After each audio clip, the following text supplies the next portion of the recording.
حضور غوث پاک رضی اللہ تعالیٰ عنہ فرمایا کرتے تھے، دو چیزیں انسان اپنی سنبھال لینا، ایک پیٹ اور ایک شرمگاہ، تو فرماتے تھے ولایت اس کے بڑی قریب آ جاتی۔ ہم نہ ان لذات میں الجھ جاتے ہیں۔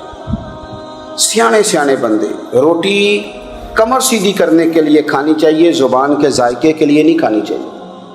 یہ زبان کا ذائقہ لگ جائے یہ کہیں کا نہیں چھوڑتا انسان۔ اپنی شرمگاہ کی جو لوگ حفاظت کر لیتے، کوئی بڑے سے بڑا گناہ کرنے سے بھی بندہ کافر نہیں ہوتا، بندہ کفر کرنے سے کافر ہوتا ہے۔ گناہ بڑے سے بڑا کرنے والا بھی گناہ گار ہے، کافر نہیں۔ کہ بعض گناہ ایسے ہیں جو جس وقت بندہ کر رہا ہوتا ہے اس وقت وہ مومن نہیں ہوتا۔ میرے نبی کریم صلی اللہ تعالیٰ علیہ وسلم نے فرمایا، جب کوئی شرابی شراب پیتا ہے اس وقت مومن نہیں ہوتا، جب کوئی چور چوری کرتا ہے تو اس وقت مومن نہیں ہوتا، اور جب کوئی زانی زنا کرتا ہے تو تب وہ مومن نہیں ہوتا۔ اتنی دیر کے لیے اس کے دل سے ایمان نکال لیا جاتا ہے۔ میں آپ کو بہت ساری بزرگوں کے ارشادات کا نچوڑ عرض کرنے لگا ہوں، آپ اپنا ذہن صاف کر لیں، آپ کے بہت سارے کام ویسے ہی صحیح ہو جائیں گے، چونکہ ہمارے دین کے اندر زیادہ اجر نیتوں اور ارادوں پہ ملتا ہے۔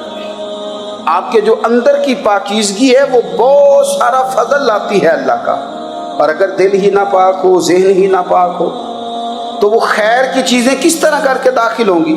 اپنی شرمگاہ کی قربان جائیں۔ نوجوانوں ذرا غور کرنا، میرے نبی کریم صلی اللہ تعالیٰ علیہ وسلم کے بارے میں حضرت عائشہ صدیقہ فرماتی ہیں کہ عرب کی کواری لڑکیاں بڑی حیا والی ہوتی تھیں، لیکن اللہ کے پیارے رسول صلی اللہ علیہ وسلم عرب کی کواری لڑکیوں سے بھی بڑھ کر حیا والے تھے۔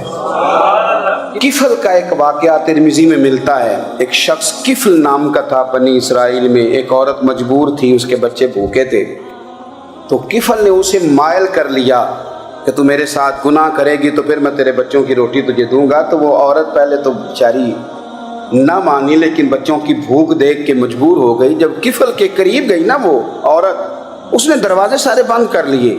ترمذی شریف میں اس کا واقعہ موجود ہے، چاروں جانب سے بند ہو گیا سارا کچھ۔ لیکن جب وہ کفل کہتا ہے میں اس بی بی کے پاس جانے لگا تو عورت کا وجود کانپتا تھا۔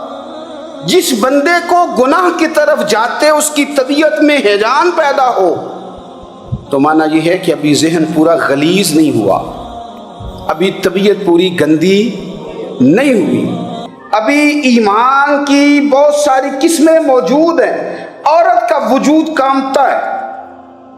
تو کفل کہتے ہیں کہ میں نے اسے کہا کہ سارے دروازے بند ہیں، اب ڈرتی کیوں ہے؟ تو کہنے لگی ڈرتی اس لیے ہوں کہ سارے دروازے بند نہیں ہوتے، ایک دروازہ کھلا ہے اور وہ دروازہ رب قدیر کا دروازہ ہے، اسے کیسے بند کیا جا سکتا ہے؟ تو کہتے ہیں جب اس نے یہ لفظ کہے تو مجھ پر بھی بات کا اثر ہوا، مجھ پر۔ تو میں نے کہا کہ اگر تو عورت ہو کہ رب سے اتنا ڈرتی ہے تو مجھے تو اس نے مرد بنایا ہے، تو مرد تو ہوتا ہی وہ ہے جو اپنے آپ پر کنٹرول کر سکے۔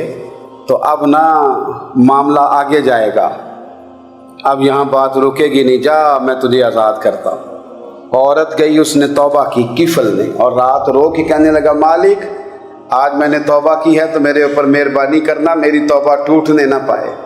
رات اس نے توبہ کی، رات ہی انتقال ہو گیا۔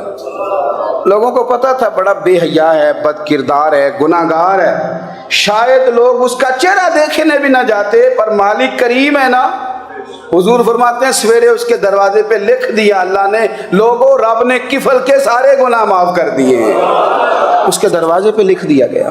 جب آپ اپنی حفاظت کرنا چاہتے ہیں تو اللہ پھر اسباب بھی پیدا کر دیتا ہے۔ اپنی شرمگاہ کی، اپنی نظر کی آپ خوب حفاظت کریں۔ اور میں آپ کو ایک بات عرض کروں، ایک بندے کے باحیا ہو جانے سے نا، ایک بندے کے ٹھیک ہو جانے سے اس کے دائیں بائیں بے شمار لوگ ٹھیک ہو جاتے ہیں۔ نہ چاہتے ہوئے بھی آپ کی نیکی کا اثر آپ کے دوستوں پہ پڑتا ہے، نہ چاہتے ہوئے۔ چلی حجویری رحمت اللہ علیہ کشف المعجوب کے اندر لکھتے ہیں، فرماتے ہیں ایک شخص تھا بنی اسرائیل میں تو کسی پہاڑ کی چوٹی پر عبادت کرتا تھا، لوگ اس سے ملنے جاتے تھے۔ درویش لوگ جو ہوتے ہیں نا، ان کی بڑی بات ہوتی ہے۔ وہ نیک آدمی پہاڑ کی چوٹی پر عبادت کرتے تھے، بنی اسرائیل کے ولی تھے۔ لوگ ملنے جاتے تھے تو رستے میں ایک ڈھلان تھی، لوگ اوپر چڑھتے تو انہیں دقت ہوتی۔ ایک دن اس ولی کے دل میں خیال آیا، یا اللہ تو اسے پیدا نہ کرتا تو کیا حرج تھا۔ رب کریم نے اس وقت کے نبی پیغمبر علیہ السلام کو وحی فرمائی کہ جب وہ آپ کے پاس آئے نا تو اسے کہہ دینا تو میری تخلیق پہ اعتراض کرتا ہے، اسے کہہ دینا کہ میں نے اس کا نام ولیوں کی صف سے کاٹ کر نافرمانوں کی صف میں لکھ دیا ہے۔ میری تخلیق پہ اعتراض کرتا ہے، میں نے جو بنایا حق اور سچی بنایا ہے۔ وہ ملاقات ہوئی تو نبی علیہ السلام نے فرمایا، بھئی رب فرماتا ہے تیرا نام کاٹ دیا ہے ولیوں کی صف سے اور نافرمانوں کی صف میں لکھا ہے۔ بندہ سجدے میں گر گیا، یا اللہ تیرا شکر ہے، یا اللہ تیرا شکر ہے۔ پیغمبر علیہ السلام فرمانے لگے تو بڑا بیوقوف ہے، مقام استغفار اور شکر ادا کر رہا ہے۔ کہنے لگا حضور آپ نے بات ہی بہت بڑی کر دی ہے، میرے رب نے میرا نام لیا ہے، میں کہاں وہ کہاں، اس نے کہا ہے کہ نام کاٹا ہے، میرے رب نے۔ اللہ اکبر، میں تو سوچ بھی نہیں سکتا تھا کہ میرا ذکر اور وہاں ہوگا، اما میں تو اس کھاتے میں ہی نہیں تھا، اتنی بڑی جگہ میرا تذکرہ ہوا۔ اللہ اکبر۔ پھر وہ عرض کرنے لگے پیغمبر علیہ السلام سے، کہنے لگے ایک آپ نے پیغام دے دیا، اب آپ میرا بھی ایک پیغام رب کریم کے حضور ناز عرض کر دیجئے گا۔ فرمایا وہ کیا؟ کہا عرض کیجئے گا مالک سے کہ مولا مجھے تیری مخلوق سے بڑا پیار ہے۔ وہ جو میں نے ڈھلان کی بات کی تو اس لیے کی تو دلوں کے حال جانتا ہے کہ لوگوں کو تکلیف ہوتی تھی۔ مالک کی بارگاہ میں عرض کرنا کہ میرا وجود بہت بڑا کر دے۔ آپ نے کہا ہے نا نافرمانوں کی لسٹ میں چلا گیا ہوں، اب جہنم میں جلوں گا، تو عرض کرنا کہ میرا وجود بڑا کر دے، بڑا، سارے دوزخ میں میں اکیلا ہی پورا ہو جاؤں۔ میرا نہیں دل کرتا اللہ کا کوئی اور بندہ جہنم میں جلے، مجھے اس کی مخلوق سے بڑا پیار ہے۔ جب یہ لفظ کہے تو پیغمبر وہیں کھڑے تھے، اللہ نے وہی فرمائی، اس سے کہو تو میری مخلوق سے پیار کرتا ہے تو میں تجھ سے پیار نہ کروں؟ اس سے کہو تیرا گناہ بھی بخش دیا، تجھے دوبارہ ولی بھی بنا لیا، بغیر حساب جنت بھی دی، اور قیامت میں جس چیز کی تو سفارش کرے گا میں اسے بھی جنت عطا کرتا چلا جاؤں۔ شرط یہ ہے کہ تو اللہ کے بندوں سے پیار کرے۔